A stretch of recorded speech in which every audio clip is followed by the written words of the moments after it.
dito nga.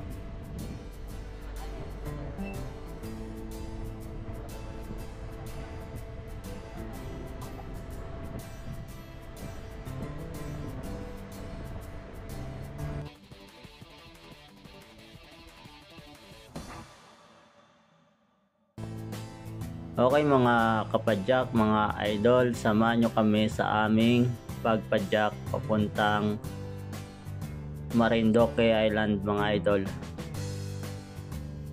At kasama ko nga pala si Master Saldi. Dalawa lang kami na iikot ng isla ng Marinduque. At dito pa lang kami ngayon mga idol sa boundary ng Laguna at Quezon. Titigil muna kami dito para magmikos-mikos, kuha ng konting picture, then padyak ulit tayo mga idol. Opya. Yan. Magmikos-mikos muna tayo dito mga idol.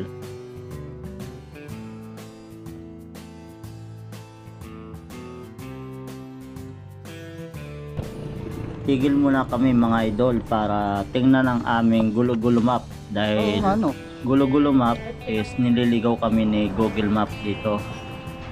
At hinahanap namin yung pinakamalapit na way papuntang Lucena Port mga idol para mas mabilis kami makarating sa sakayan ng barko. Then going to bypass road na kami mga idol, at sana hindi kami iligaw nito ni gulo-gulo map. Napakaganda ng panahon ngayon mga idol dito sa Lucena, pero dyan sa pating Laguna talaga naman binabakbakan kami ng ulan.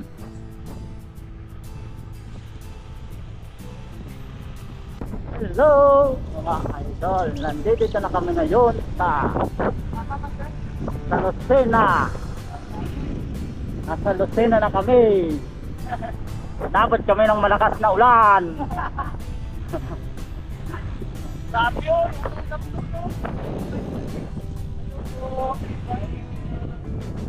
Tapos kami lang malakas na ulan mula Muntinlupa hanggang Pablo. San Pablo nuulan kami.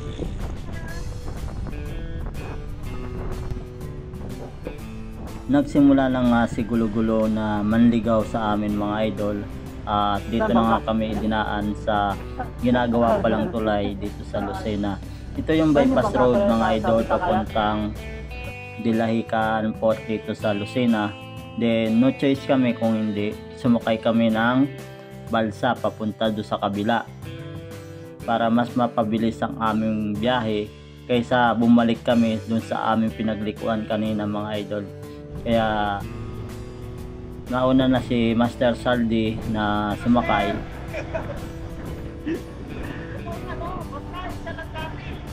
Ayan o. Hindi ko alam kung paano ko sasakay yung aking bike. Ano kaya? Mabigat naman to. Kaya ya? Ha? Gitna lang no?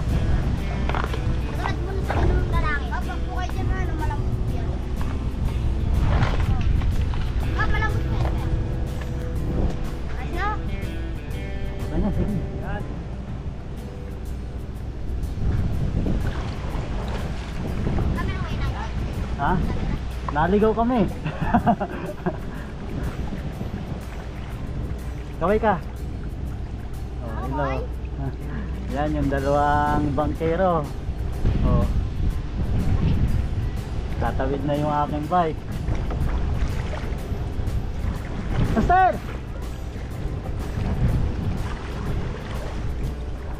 Tatawid na kami. Magkano ang singil nyo dito? Toy? Magkano ang singil nyo? Oh, sige. Basta may tip ka sa akin. May tip kayo sa akin. Oh, walang problema. Dadagdagan ko pa. Para naman may pang Pasko. Ha? Dito lang talaga kami dinaan ni Google eh. Para daw makasakay kami sa inyo eh. Ah. Ha? Yung sa camera. Yung ano? Yung sa cellphone. Ano kaya? Oo, Google eh. Google. Bagay, di ka pa kuya na mga... Wala na kuya sa mga... Okay lang yan, basta.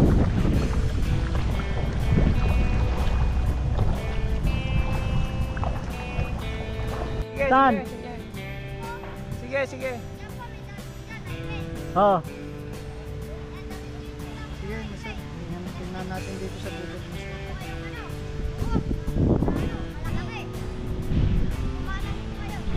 Kahamas lang, nandito naman sa Google. sige, sige. Sige, thank you, Toy.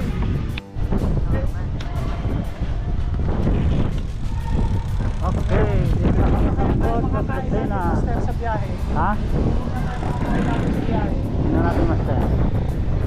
Dito na kami sa Port of Lucena.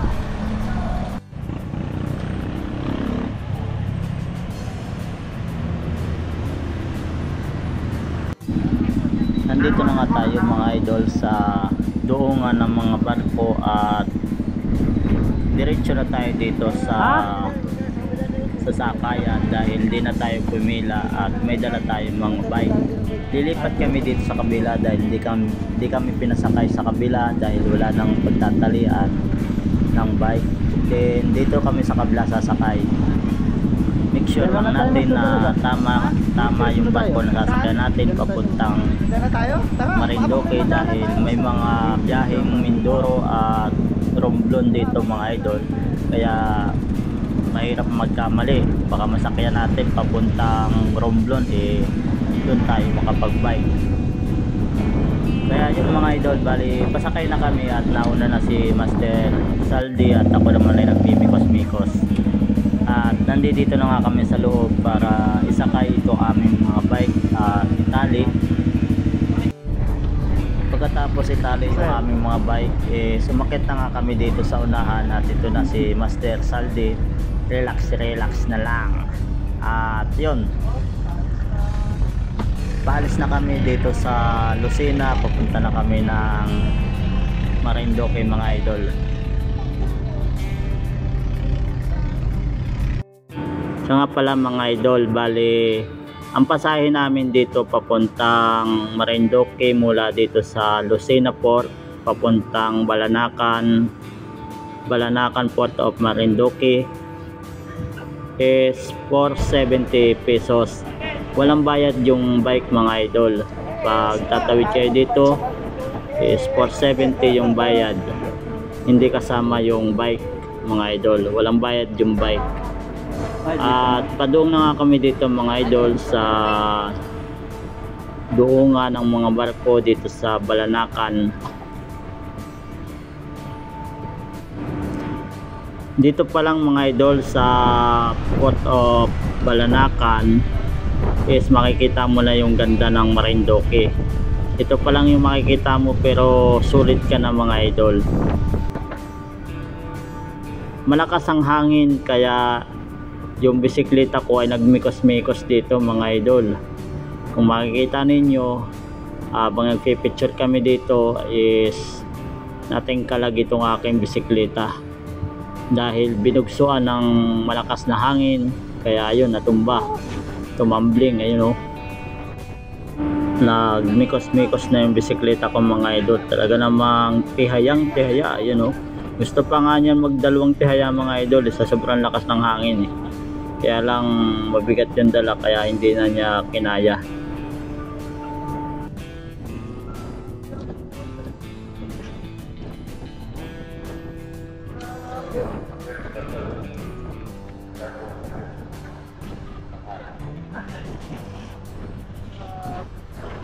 Yung taas na makakad. Nandito na kami mga idol sa view deck ng Balanacan at mikos-mikos lang dito mga idol, konting picture lang, then pababa na tayo dahil medyo nadilim na. Baka abutin tayo ng gabi at nagbabatya ang ulan. Papunta kami ng Gasan mga idol. Doon ang unang gabi namin sa Gasan. Yan, bayan ng Gasan.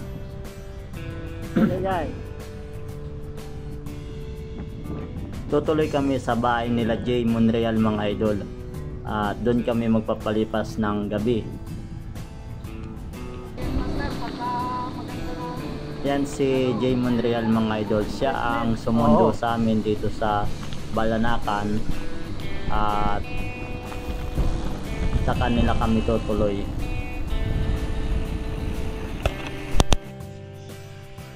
Nandito na nga kami mga idol sa kanila at pinaghanda kami ng sariwang isda ng magulang ni Jay. Ano, bali inimikos-mikos lang to, ihaw-ihaw lang.